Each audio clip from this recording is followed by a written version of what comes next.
perceive through my senses.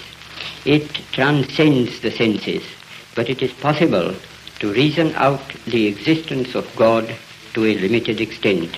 Even in ordinary affairs, we know that people do not know who rules or why and how he rules.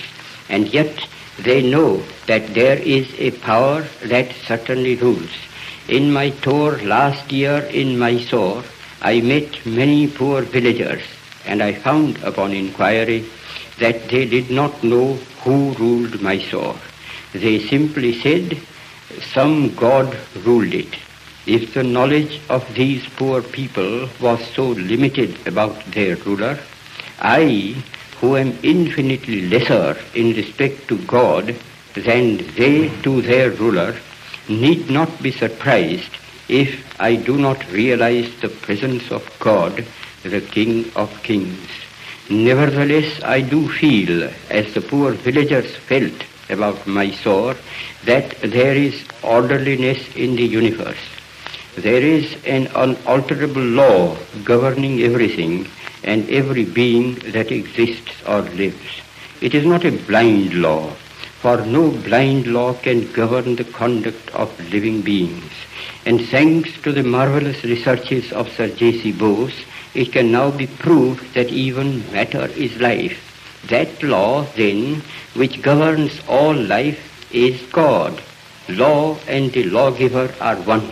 I may not deny the law or the lawgiver because I know so little about it or him.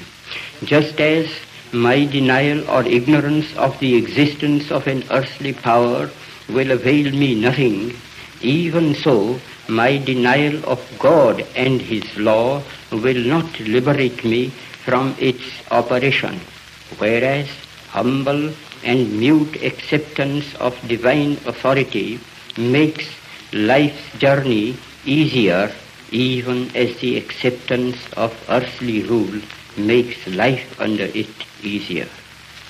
I do dimly perceive that whilst everything around me is ever changing, ever dying, there is underlying all that change a living power that is changeless, that holds all together, that creates, dissolves, and recreates.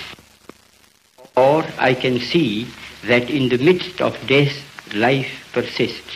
In the midst of untruth, truth persists. In the midst of darkness, light persists.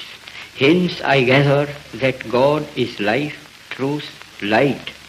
He is love. He is the supreme good. But he is no God who merely satisfies the intellect, if he ever does. God, to be God, must rule the heart and transform it. He must express himself in every smallest act of his votary. This can only be done through a definite realization, more real than the five senses can ever produce. Sense perceptions can be, and often are, false and deceptive.